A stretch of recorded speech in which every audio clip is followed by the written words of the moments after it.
अस्सलामुअलैकुम, good morning, सुबह बखैर।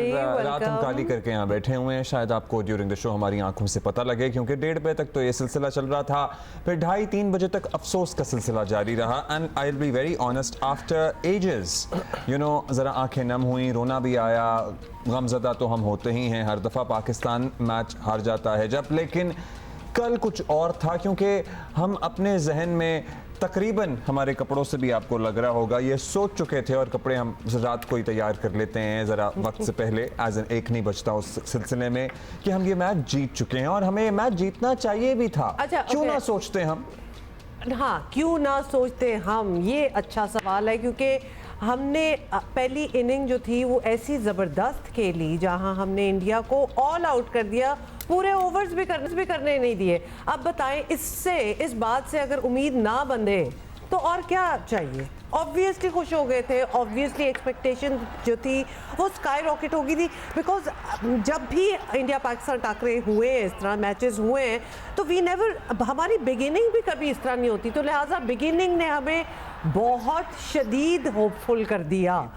और बारिश उसके हुई बाद थी, तो मॉइस्चर था, सारा कुछ था, इंडिया की दुनिया की बेहतरीन बैटिंग लाइन जो है वो लड़खड़ा गई, because it was a difficult track. और यकीन मानिए कि अगर हम जिस पाए के बल्लेबाज हैं, अगर पहले हमारा लक भी साथ दे रही थी, अगर हम पहले बैटिंग करते इस पिच पर तो 60 या 70 रन बना पाते। अच्छा, उसके बाद पहले इतना खराब मामला हो गया तो हमें जो नहीं हुआ उस पे जाने की जरूरत नहीं है। मेरा ख्याल है कि we all need a reality check, because हम सभी हैं जो एक दीवाने का ख्वाब लिए फिर रहे हैं, एक ट्रक की बत्ती के पीछे लगे हुए हैं। हम अगले मैच में फिर सारे टोपियां पहन के और टेबलें सजा के बैठ जाते हैं। मतलब we all also need to realize के ये हो रहा है और ये होता चला जा रहा है, और जब तक ये ठीक करने की कहीं से कोशिश शुरू नहीं की जाएगी, हमें भी अपनी सपोर्ट को थोड़ा सा एक स्टेप बैक लेके जाना चाहिए, बिकॉज ये हमारे साथ भी ज़्यादती है कि कोई किसी को हमने ऐसे प्लेट में रख के इख्तियार दे दिया है कि आओ चलो खेलो हमारे इमोशंस से, हमारे जज्बात से। तकलीफ सारी यही है बस, क्योंकि हम पता नहीं अपने आप में हम लो सेल्फ एस्टीम है कि हम दूसरों से जीत की उम्मीद लगाए बैठे होते हैं, और बस वो नहीं होती तो फिर हम टूट जाते हैं। बट इससे ज़्यादा खूबसूरत स्टार्ट वैसे नहीं मिल सकता था। If we had to win it, if we needed one victory against India, तो इससे ज़्यादा खूबसूरत स्टार्ट और सेटिंग हमारे लिए नहीं हो सकती थी, जो कि लिटरली हम ही ने सेटिंग की और उसके बाद हम उसको पकड़ ना पाए। ये ज़्यादा मेरा ख्याल है दिल टूट्स वाली बात जो है ना, और ये ज़्यादा, it was not a huge target, we are the ones who gave the target, बनवाया तो हम ही ने ना। It was a very very doable target, मतलब इतना था कि इंडिया के लिए परेशानी हो गई थी थोड़ी देर के लिए कि मतलब 119 पे हम ऑल आउट हो चुके हैं और ये कितना आसान होगा अगले, मतलब एक वो थॉट तो आ ही जाती है ना, व्हाट इज़ 119, 120 क्या हदफ होता है, बट हम वो भी ना कर पाए, और इस चीज़ का बहुत ज़्यादा अफसोस है। एक बॉल पे एक रन नहीं बना पा रहे थे हम, मतलब फ़खर जमान जब आउट होके गए हैं 48 गेंदों पर 48 रन ही हमें चाहिए थे। उसके बाद जो हम कर रहे थे वो सबके सामने था। मतलब बुमराह को माशाल्लाह, रिजवान अच्छा खेल रहे हैं, लेकिन डॉट बॉलें उन्होंने भी कम नहीं कराई हैं, वो हम सारा स्टैट भी आपको देते हैं। सबसे ज़्यादा उन्होंने रन किए, 31 रन बनाए, जिसके लिए विकेट कीपर बैटर ने सबसे ज़्यादा 44 गेंदों का सहारा भी लिया। मतलब कितनी 24 डॉट बॉल्स की आप जो बात कर रहे हैं ना, 24 डॉट बॉल्स खेली गई in through out the match, और सुस्त बैटिंग करने में इमाद वसीम ने भी मोहम्मद रिजवान का खूब साथ दिया बाय द वे, तो लिहाजा हर किसी को कंट्रीब्यूशन का आपको बता दें, एक दो का नाम क्यों लिया जाए। फिट होकर वापस आए हैं, आपको पता ही है इमाद का सिंगल बनाना भी मुश्किल लग रहा था, लग नहीं रहा था कि he still fit. To be honest, उनकी पेस में कोई अर्जेंसी नज़र नहीं आ रही थी। 23 गेंदों पर सिर्फ एक ही बाउंड्री मार सके, पूरी 12 डॉट बॉल्स जो हैं वो खेली और 15 रन बनाकर आउट हुए। तो ये हो गया इनका हिसाब किताब। तब भी चढ़ रही थी, एम्बैरसमेंट भी हो रही थी। मुझे तब नहीं थी, मुझे ना क्रिंज हो रहा था, मुझे थोड़ी सी एम्बैरसमेंट फीलिंग हो रही थी। कोशिश तो करो, अच्छा, तुम मिडिल क्या ऑर्डर कर को रहे हो भाई? आए बाएं शाएं is the perfect word for all what they were doing on the pitch. Yes, that is exactly how मतलब इट वाज। इफ्तिखार की 70 मैचों में 1000 रन नहीं आज तक बना सके। आप बिल्कुल इफ्तिखार क्या पे आ रहे हैं, क्योंकि contribution है मिडिल भाई इस ऑर्डर आदमी को की? सहारा देने के बजाय इफ्तिखार अहमद ने भी, आपको पता ही है कि कौमी टीम को शिकस्त के धाने पर पहुंचाने में अपना पूरा किरदार जो है वो अदा किया, और 9 गेंदों में से 5 बॉल जो थे वो डॉट खेले, और 5 रन बनाने के बाद वो बड़ी अजीबो गरीब किस्म की वैसे वो शॉट थी जिसमें वो आउट हो गए। फिर शाहीन की बॉलिंग आपके सामने। हारिस रऊफ ने विकेटें तो ले ली, लेकिन उनकी क्या लाइन और लेंथ है, इस पे भी हम तफसील से बात करेंगे। ये सारी सूरत हाल हमारे सामने है। हम फिर ओवरथ्रो पे रन दिए जा रहे थे, फिर स्लिप में, यार कौन स्लिप में इफ्तिखार को खड़ा करेगा मुझे बताएं। ही इज नॉट, मतलब look at Iftikhar and slip में आप कुर्सी बिठा दें उसकी जगह यार। स्लिप नहीं, में बात तो सारी ये है कि इट्स एज इफ कि we did not have choices. ये सारी अरेंजमेंट जो हुई थी, ये इसी तरह लग रही थी कि मजबूरी में इन लोगों को इधर खड़ा किया जा रहा है कि हमारे पास चॉइसेस नहीं है। नहीं, वैसे इफ्तिखार को स्लिप में खड़ा करने की मुझे लॉजिक नहीं समझ आती। इज नॉट एजाइल, मतलब क्या आप कह अच्छा, सकते उसके हैं? बाद मुसलसल जिसको चांस मिल रहा है ना, जो कि हमारे अपने शादाब हैं, उन्होंने भी 7 गेंदें खेली लेकिन रन सिर्फ 4 बनाए। उस पे भी अंदाजा आप कर लें कि इनकी कंट्रीब्यूशन क्या थी, और इसके लिए भी 4 हुमा डॉट इमाद बॉल पे जो है वो मुझे खेली। बस ज्यादा अफसोस है, उन्होंने कोशिश भी नहीं की यार कोई शॉट खेलने की। मतलब नसीम शाह को देख लें, मैं कहता हूँ सलामत रहे नौजवान बच्चा ही हम तो ऐसे कहेंगे, वो रो भी रहा था एंड में, वो अकेला ही रो रहा था because he was the one जिसने सबसे कम रन देकर सबसे ज्यादा विकेटें हासिल की, और आखिर में 4 गेंदों पे 10 रन भी बना के चला गया, लेकिन बहुत देर हो चुकी थी। मतलब नसीम शाह अगर शॉटे खेल सकता है। मैं एक बात बताऊं, there are some people who play better under pressure and it seems like Naseem Shah is one of those, और नसीम को इनको ट्रेन करके पहले ले आना चाहिए। उसको एंड में एज अ बॉलर ही ना करे, वो एज अ बैटर भी ऑलराउंडर के तौर पर आप नसीम को ट्रेन करें। You know there is a spark, आप उसको बैटिंग की प्रैक्टिस कराएं, आप उसको खिलाएं। And at the end of the day you need that will, you need that push, you need that determination जो नसीम में नजर आती है। बाकियों में तो सॉरी टू से बिल्कुल नजर नहीं आ रही थी। शाह पे आप बात करें, काम करें, turn him into an allrounder because he somehow can do it that nobody else could do last night. अच्छा, are we going to show फिर बाबर आजम का क्या कहना था? नहीं भाई, खुदा का वास्ता है नहीं, ये टॉर्चर आप मजीद बर्दाश्त करेंगी? एक तो वैसे जो बोल रहे थे वो टॉर्चर था, जिस और जो तौजीहात पेश कर रहे थे, और मैच का मैं टॉर्चर तो वैसे ही नहीं। कह रही थी, हो सकता है कि लोग इतने डिसअपॉइंट होके सो गए, और रात को तो हम दिखा देंगे। इन एनी केस सिकंदर वक्त हमारे साथ हैं, माजिद भट्टी साहब हमारे साथ हैं, याह्या हुसैनी है joined us all the way from the US.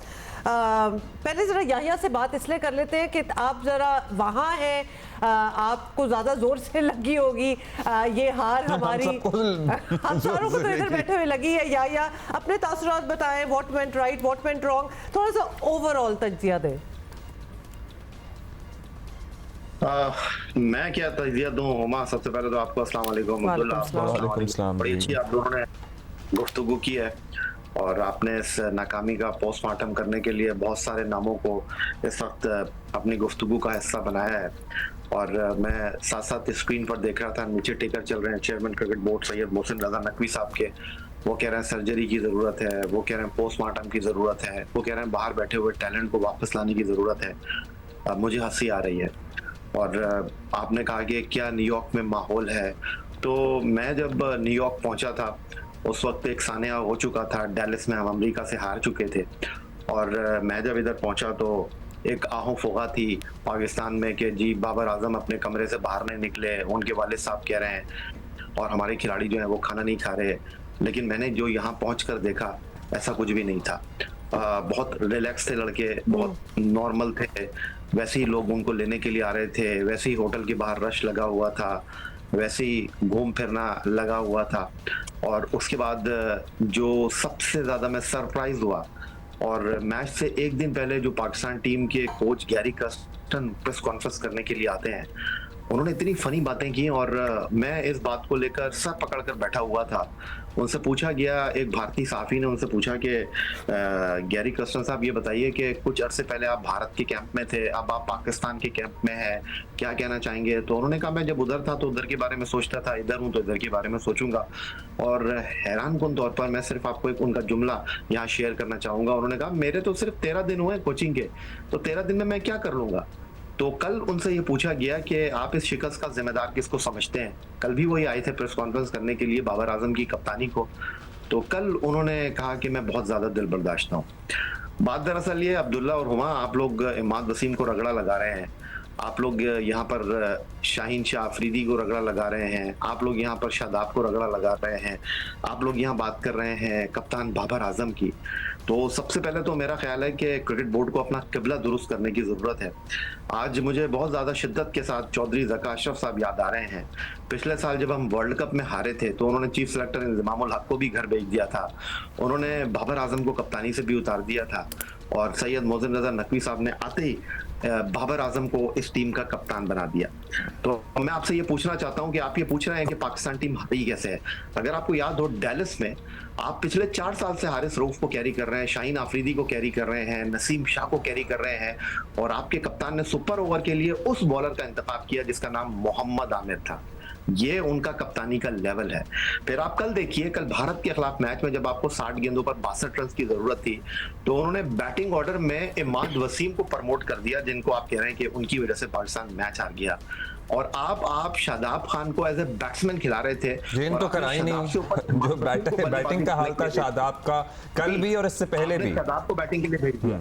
आप बात कर रहे हैं रिजवान ने क्या किया? आप भूल गए 2022 को एशिया कप क्रिकेट टूर्नामेंट में श्रीलंका के खिलाफ पाकिस्तान टीम जब मैच खेल रही थी तो रिजवान बैटिंग कर रहे थे, पाकिस्तान को 6 के औसत से रन की जरूरत थी, जब वो आउट होकर गए तो 12 का औसत पाकिस्तान को दरकार था। कुछ नहीं तब्दील हुआ। पिछले 4 साल से यही खिलाड़ी खेलते हुए आपको दिखाई दे रहे हैं।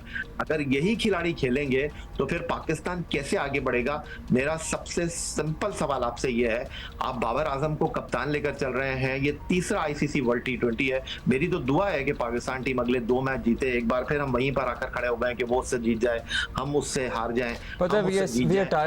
अच्छा याया, ये हमने सबका नाम ले लिया, आपने इफ्तिखार का जिक्र नहीं किया। उनकी क्या कंट्रीब्यूशन है? गुज़श्ता दर्जनों मैचेस आप उठा के देख लें, स्लिप में वो खड़े हुए क्या कर रहे होते हैं, वो भी सबके सामने है।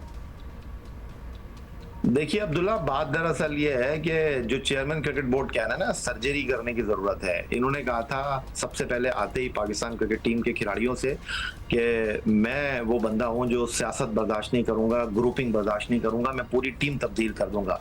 अब आ गया है मोहसिन रजा नकवी साहब का इम्तिहान, क्योंकि पाकिस्तान टीम की कल जो परफॉर्मेंस थी, आप टॉस जीते, मैच जीत गए थे। अगर 120 गेंदों पर आप 120 रन नहीं बना सकते तो काहे कि आप नंबर 1 बैट्समैन है, काहे कि आप बेहतरीन ओपनिंग प्लेयर है। आप किस चीज की बात कर रहे हैं? पाकिस्तान क्रिकेट के हवाले से दुनिया के बड़े बड़े नाम है। मैं आपको बड़ी हैरानकुन बात बताऊं, आप कल प्रेस बॉक्स में जब भारतीय साफियों से मेरी बात हो रही थी तो उनका कहना यह था कि अच्छा है भारत की टीम हार जाए, और उनका कहना यह था कि अच्छा है बड़े मैचों में थोड़ा जाने से पहले हमारी टीम को झटका लगे। उन्होंने कहा कि बहुत ज्यादा तनकीद हो रही है इंडिया के अंदर रोहित शर्मा की कप्तानी को लेकर। उनका कहना यह है कि ये पुराने खिलाड़ियों को लेकर आ गए। आप इंटेंशन देखिए, कल जितने भी भारत के खिलाड़ियों ने क्रिकेट खेली उनको रोहित शर्मा ने कहा था आप जाएं गो एंड किल वाली पॉलिसी के साथ, अटैक करें आप सिर्फ। वो तो नजर ही आ रहा है। उन्होंने कहा कि अब ये इंडिया की टीम जो है वो आपके सामने मौजूद है, लेकिन हमारी टीम जो है वो सिर्फ 2, 3, 4 खिलाड़ियों के गिर्द ही घूम रही है। 4 के बाद जी या आपको रोकेंगे, बाकियों को भी कॉन्वर्सेशन में लाते हैं। सिकंदर, पेनफुल बात ही ये है कि स्कोर भी कोई खास नहीं था, मतलब ये इतनी डुएबल चीज थी, हम ही ने स्कोर टारगेट जो था वो सेट किया उनके साथ और हम ही रीच नहीं कर पाए। मतलब हम प्रॉब्लम क्या है हमारी? It is not exactly, it's not a daunting score कि जिसको सोच के समझे लड़के कि उन्होंने ट्राई नहीं किया होगा। पता है क्या है, एक और बात मैं आपको यहाँ पे कहूंगा, इसको आप फिर कंटिन्यू कीजिएगा कि हम we have grown up watching cricket. जब हमारे बचपन में भी या जवानी में भी मैचेस होते थे ना, 4 विकेटें गिरती थी ना, तो हम कहते थे यार अभी तो 6 बाकी हैं, इतना ज्यादा रन चेज नहीं है, हम कर ही लेंगे। लेकिन यहाँ जब 4 विकेटें गिरती हैं ना तो हमें पता होता है कि आगे कोई नहीं है बल्ला हिलाने वाला। जी सिकंदर, क्या कहूं मैं, कहां तक सुनोगे, कहां तक सुनाऊं, हजारों शिकवे हैं, क्या क्या बताऊं। सबसे अच्छी चीज जो इस डिफीट के बाद हुई है, जो आपका टिकर चल रहा है इधर, उसमें है कि मोहसिन नकवी साहब ने कहा है कि हमें वजह पता चल गई है। मैंने कहा चलिए मुबारक हो, वजह तो पता चल गई कि हमारी टीम में क्या सियासत होती है। उनको ये वजह किससे पता चली, और वो कह रहे ना टीम में तब्दीली होनी है, तो वो किससे पूछ के करेंगे? ऑब्वियसली वहाब रियाज जो उनके नजदीक तरीन आदमी है, तो वो ही उनको बताएंगे कि क्या वजह है, और वो ही उनको गाइड करेंगे उसको तब्दील कैसे करना। वो ही हैं जिन्होंने ये टीम सेलेक्ट की, वो ही हैं सब कुछ। तो क्या वो तब्दील होंगे? तो मोहसिन नकवी साहब, चले, मुझे बड़ी खुशी हुई है कि आपको वजह पता चल गई। अब मैं सारे उन लोगों को, देखिए मैंने इफ्तिखार को बहुत सपोर्ट किया। मैं कहता था इसको, ये बैट्समैन अच्छा है, इसको ऊपर भेजो। उन्होंने भेज के नहीं दिया, और उसने मुझे सख्त तरीन डिसअपॉइंट कर दिया। हमारे ही एक्सपर्ट जो हमारे साथ काम करते हैं, वो ये कह रहे थे कि आमिर और इमाद बड़े मैच के प्लेयर हैं, वो तो बड़े मैच के प्लेयर हैं, इनका तो टीम में होना बहुत मस्ट है। आप बताइए, आमिर ने हमें डेलिस में हरा दिया, इमाद ने हमें न्यूयॉर्क में हरा दिया, तो अब हम क्या बोलेंगे? तो ये जो तब्दीलियां शब्दीलियां जो है ना, ये बस मतलब ये कि मैं अब क्या बोलूं कि कल इतना दिल दुखा है। मैंने कल 14-15 घंटे की जो है, मैं स्टूडियो में बैठा हुआ था, सुबह से लेके रात के जब तक 2 नहीं बजे हम स्टूडियो में मतलब बैठे हुए थे, और इतने मतलब ये कि मैं बता नहीं सकता कितना गुस्सा आया हुआ था। मगर खैर चले, उन्होंने कहा है कि 1 महीने के बाद पोस्टमार्टम कीजिएगा, तो मैं पोस्टमार्टम जरूर करूंगा, मगर पहले ये इफ एंड बट्स वाली बातें खत्म हो जाएं। आप मुझे बताइए, we have lost 8 wickets for 40 runs, 8 wickets for 40 runs, and we had 8 overs left. हमारा जो 73 फॉर 2 थे हम, उस वक्त 12 ओवर हुए थे, 73 फॉर 2। इमेजिन। और ये कि अभी वो रिजवान की बात कर रहे हैं, बिल्कुल सही कह रहे हैं, वो 12 रन नहीं एवरेज गया था, मैंने निकाल के रखा था, 18 पे पहुंच गया था। कल फिर रिजवान ने इतनी इररिस्पांसिबल बैटिंग की, उसको कुछ नहीं करना। देखें, आप लोग कह रहे थे ना, हमने हमारे बॉलर ने कमाल इन कर दिया। 6 पर ओवर चेज सिक्कू, हमने 50 डॉट बॉलें खेली हैं, हमने 50 डॉट बॉलें खेली हैं, इन 6 पर ओवर चेज आए। कोई बात नहीं, देखें वो पिच डॉट बॉल खेलने वाली हो सकती है, मगर आपको रोटेट करना था। आप हमेशा जहन में रखें, जब कोई टीम जल्दी आउट होती है, बड़ी team, India is a big team, तो आपको ये सोचना है कि ये क्यों आउट हुए हैं, उसमें कुछ ना कुछ चीज है ना। और विकेट जो था वो रुक के आ रहा था। हम क्रिकेट के अंदर जो खेलते हैं, क्रिकेट वो समझ जाएंगे जो मैं कह रहा हूँ कि गेंद रुक के आ रहा था। जब गेंद रुक के आता है तो टाइम नहीं होता, और उन्होंने जिन्होंने शॉट्स मारे दोनों तरफ से, वो आउट होते चले गए। मुझे ये बताइए कि कल नहीं, तो अगर रुक के आ रहा हो तो टेक्निक थोड़ी सी बदले, same formula will not work on everything. तो ये बिल्कुल सही कह रहे हैं। ये सिकंदर, यही तो सारी बात है कि इधर बैठ के हम क्यों डिस्कस कर रहे हैं? They should know better than that. Our start was very optimistic. Bhatti साहब, हमें पता था कि ये मुश्किल पिच है, और ये 120 भी हम ये नहीं समझ रहे थे कि बहुत आसान होगा, हम लाडी डा करते हुए जीत जाएंगे, लेकिन हमने मैच बना लिया था। उसके बाद रिजवान का तकलीफ ही सारी ये है, या तो हमारे पास शुरू से ही चांस ना होता तो एक और बात थी। किंग बाबर की तो खैर क्या बात करें, मतलब रिजवान का वो इररिस्पांसिबल शॉट, वो कोई एक्स्ट्रा ऑर्डिनरी बॉल नहीं। मुझे बताइए, it was a good delivery, but वो कोई out of the world ball थी जो बुमराह ने उन्हें कराई, जिसमें उन्होंने शॉट खेलने की कोशिश की। Fakhar Zaman is a clean hitter of spinners, why was he trying to take charge on fast bowlers? Bhatti साहब, और साथ ये भी भट्टी साहब बता दें कि do we even have a middle order, क्योंकि कल कुछ नजर नहीं आया। देखिए, रिजवान ने जो शॉट खेला है इस सिचुएशन पर, और जिस तरह सिक्कू भाई कह रहे हैं कि ये गेंद रुक कर आ रहा था, तो वो तो स्वीप खेलने गए और उन्होंने अपनी विकेट गंवा दी, और वही मेरे ख्याल में इस मैच का टर्निंग पॉइंट जी जी बिल्कुल था। 83 फॉर 3 यहीं से पाकिस्तान की किस्मत जो है वो पलटी है, और मैच इंडिया के फेवर में चला गया। तो मेरे ख्याल में कोई मिडिल ऑर्डर हमारी नजर ही नहीं आ रही। शादाब खान को कल हमने बॉलिंग नहीं दी, और उन्हें हमने स्पेशलिस्ट बैट्समैन बना दिया। इफ्तिखार अहमद मतलब कहाँ के पावर हिटर हैं?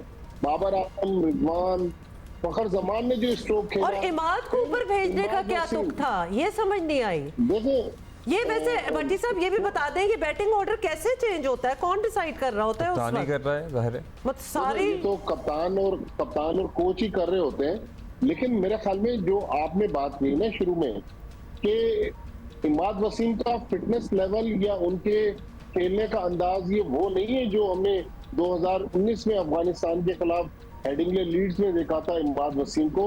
वो इमाद वसीम और था, अब इमाद वसीम देखें। सर्जरी की जो बात हो रही है, उमर अब्दुल्ला, मैंने इस पाकिस्तान क्रिकेट के बहुत सारे उरूजो जवाल दुनिया के मुख्तलिफ मुल्कों में देखे।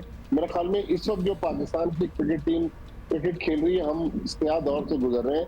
और मोहसिन नकवी साहब इस सर्जरी की बात कर रहे हैं, बिल्कुल सर्जरी होनी चाहिए, लेकिन इस सर्जरी में पहला ऑपरेशन जो होना चाहिए पूरी सिलेक्शन कमेटी का होना चाहिए, जिसने वहाब रियाज की सरबराही में, अनऑफिशियल वो सरबराह है, उनको पाकिस्तान टीम का सीनियर मैनेजर भी बना दिया गया। इतनी गलत सिलेक्शन की, लोगों को घरों से बुला बुला के रिटायरमेंट वापस करवाई और पाकिस्तान की टीम सिलेक्ट करवा के आप किस तरह अज्यूम कर सकते हैं कि घर से कोई प्लेयर आएगा और पाकिस्तान टीम को जितवा देगा। मेरे ख्याल में सबसे पहले अगर किसी को टारगेट करना चाहिए क्रिकेट बोर्ड को, वो सिलेक्शन कमेटी है। फिर आपने एक कप्तानी की अननेसेसरी कंट्रोवर्सी क्रिएट कर दी। ज़का अशरफ साहब ने नवंबर में हटा दिया था बाबर आजम को। आप बाबर आजम को बैटिंग में जिम्मेदारियां देते, बाबर आजम पाकिस्तान को मैच जितवा के देते, एक अच्छे लीडर बन सकते हैं, पर अभी तो बाबर आजम की क्रिकेट बहुत बाकी है।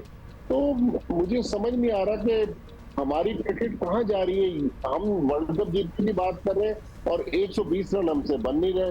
हमने इतनी ज्यादा डॉट बॉल खेली कि अपने ऊपर खुद ही प्रेशर बिल्ड किया। और जसप्रीत, मुझे तो लग रहा है इमाद ठीक हुए ही नहीं है, क्योंकि चलिए वो हिट तो मारने की उन्होंने, एक होता है लगना ना, उन्होंने मारने की भी ऐसा नहीं कोशिश की। फिर जो उनकी रनिंग बिटवीन द विकेट्स थी वो भी स्लगिश थी। We could see that. देखिए, एक बहुत ही अफसोसनाक बात अब्दुल्ला और हुमा में आपसे शेयर करूं कि मुझे पिछले दिनों एक वीडियो आई जिसमें हमने देखा कि इमाद वसीम कुर्सी पर बैठकर नमाज पढ़ रहे हैं। हम बहुत बार उनके नीज के बारे में डिस्कस कर चुके हैं कि उनके घुटने जो है अब वो जवाब दे गए, उनका फिटनेस लेवल, वो इंटरेक्शन लेवल क्रिकेट का नहीं है। अब कल जब सिचुएशन आई, हमने इमाद वसीम को प्रमोट किया तो उनसे ना सिंगल बन रहे थे, दौड़कर भाग रहे थे, और ना वो फिर बड़ी हिटें मार रहे थे जिसके लिए वो माजी में मशहूर है। लेकिन जिस तरह की कप्तानी हो रही है, अब गैरी क्लासन जिसका याया बता रहे हैं कि अब वो कह रहे हैं कि जी ये तो मेरी जिम्मेदारी नहीं है, मुझे 13 दिन हुए। तो भाई आप जो ऑनलाइन कोचिंग कर रहे थे, अजहर महमूद साहब कहाँ चले गए जो बैठकर पाकिस्तान टीम के लिए बड़े बड़े दावे कर रहे थे? मेरे ख्याल में ऑपरेशन होना चाहिए और उन जिम्मेदारों को कटहरे में लाना चाहिए जिन्होंने पाकिस्तान की 25 करोड़ आवाम को, जो कल रात 2 बजे तक इस्तराप और कर्ब की कैफियत में फिर लड़ झगड़ के अपने घरों पर सो गई, उनके लिए कौन हिसाब देगा? ये हर बार We could not even अच्छा याया आपके पास आएंगे। याया, मतलब हम आप लोग सालों से क्रिकेट फॉलो कर रहे हैं, हम भी क्रिकेट पे डिस्कशन कर रहे हैं, देख रहे हैं 6 ऑफ 6 6 बॉलों पर 6 रन बनाना क्या बहुत मुश्किल काम था? पिच हमें पता है बहुत मुश्किल थी, गेंद भी रुक के आ रही थी, हम टॉस जीत गए थे, हमने इंडिया को बहुत जल्दी आउट कर लिया। हमें कोई बिग हिटर्स भी नहीं चाहिए थे, बिग हिटिंग करने की जरूरत हमें ही नहीं थी। हमें 16 रन नहीं चाहिए, हमें 6 गेंदों पर 6 रन चाहिए थे। Exactly, एक 1 ball 1 run, that is all the equation we needed. देखिए, बात दरअसल ये है कि ये कल वो पिच थी नहीं न्यूयॉर्क की, जहां पर इससे पहले मैच हुआ है जनूबी अफ्रीका का। श्रीलंका की टीम 70 रन पर आउट हो गई थी, फिर उसके बाद कनाडा की टीम ने हैरानकुन तौर पर आयरलैंड को हरा दिया था। कल इस पिच के ऊपर अगर आप देखें, विराट कोहली से जो सफर शुरू हुआ, रोहित शर्मा के आउट होने के मामले को आप देखें, बाबर आजम का आप आउट देखें, फखर जमान का आप आउट देखें, रिजवान का आप आउट देखें, पिच ने किसी को आउट नहीं किया। ये सब अपने गलत शॉट सिलेक्शन की वजह से आउट हुए हैं। अब सिंपल बात लंबी नहीं करूंगा, सिंपल मैं आपको बताऊं कि चेयरमैन क्रिकेट बोर्ड ऑपरेशन की बात कर रहे हैं ना, तो सबसे पहले कहते हैं कि अपने घर को दुरुस्त करने की जरूरत है। गैरी कर्स्टन को आप लेकर आए, बिल्कुल भी मैं इंतहाई मायूसी के साथ आपको मैं उनके बारे में बताऊं, उनके बारे में गौतम गंभीर जो कि भारतीय क्रिकेट टीम की कोचिंग के उम्मीदवार हैं, उनका कहना यह है कि भाई गौतम गंभीर ये कहते हैं कि इन्होंने अपना प्राइम टाइम गुजार लिया और हमारे मुल्क का अलमिया है कि जो अपना प्राइम टाइम गुजार लेता है हम उसको पाकिस्तान टीम का कोच बनाते हैं। इससे पहले मिकी आर्थर का एक्सपीरियंस देख लें, डेव वॉटमोर का एक्सपीरियंस देख लें, और गौतम गंभीर कह रहे हैं 2011 वर्ल्ड कप हम जीतते थे, गैरी कर्स्टन की वजह से नहीं जीते थे, हमारी टीम ही बहुत बड़ी टीम थी। अब अगर आप चेयरमैन क्रिकेट बोर्ड की बात कर रहे हैं ना कि वो अपना किबला दुरुस्त करना चाहते हैं, वो अपनी सर्जरी करना चाहते हैं क्रिकेट बोर्ड की, तो सबसे पहले वो अपने फैसलों को ठीक करें। सबसे पहले जिस तरह माजिद भट्टी बात कर रहे हैं, सिकंदर बख्त बात कर रहे हैं, सबसे पहले तो वो जरा सिलेक्शन कमेटी को तब्दील करें ना, अपने जो दस्ते रास्ते हैं वहां फयाज साहब को घर भेजें। उसके बाद अजहर महमूद, जिनको इस्लामाबाद यूनाइटेड ने कोचिंग से उतार दिया और माइक एहसन की कोचिंग में इस्लामाबाद चैंपियन बनी, उसको आपने पाकिस्तान टीम का कोच लगा दिया है। पाकिस्तान टीम में अब अगर आपने कप्तान को तब्दील करना है तो इस टीम में से किसी को कप्तान नहीं बनाना आपने, वरना कुछ तब्दील नहीं होगा पाकिस्तान क्रिकेट में। अगर आपको किसी को कप्तान बनाना है तो बाहर से लाकर इस टीम का कप्तान बनाना है। अगर आपको फैसले करने की जरूरत है तो इस टीम में फिर आपको बाबर आजम को बाहर बैठाने की जरूरत है, इस टीम में रिजवान को बाहर बैठाने की जरूरत है, इस टीम में इफ्तिखार को ड्रॉप करने की जरूरत है। इस अच्छा, टीम में पता है आपको क्या, शाहीन एक अफरीदी रिटोरिक का लगता है लोगों को, या आपको रोकेंगे और आपका भी पॉइंट चाहिए भट्टी साहब, आपका भी स्पेशली बिकॉज आप लोगों को खबरें मिलती हैं। एक रिटोरिक लगता है लोगों को कि ये टीम दोस्ती यारी पे चल रही है। इस पे हम तफसील से बात करेंगे। ये सिर्फ रिटोरिक नहीं है, ये कहने की बात नहीं है, ये टीम एक्चुअली दोस्ती यारी पे चल रही है। टू मेनी रिश्तेदारियां ना। वो ग्रुपिंग जिसकी बात करते हैं है, मतलब वही लड़के हैं ना जो 6 महीने पहले 8 महीने पहले तक एक दूसरे की पब्लिक गैदरिंग्स में, प्राइवेट गैदरिंग्स में बुराइयां करते थे। उनको आपने वापस बुला के घरों से एक यूनिट बना के मैदान में उतार दिया, मगर आपके यूनिट बना देने से वो यूनिट बंद तो नहीं जाएंगे। हमारे पास 30 से हम बात ब्रेक के बाद बात करें, कंटिन्यू करें इस बात को, या अभी हमारे पास है टाइम? जी अच्छा जी, आप लोग हमारे साथ ही रहिए। इस पॉइंट पे हमने ज़रा तफसील से करनी है।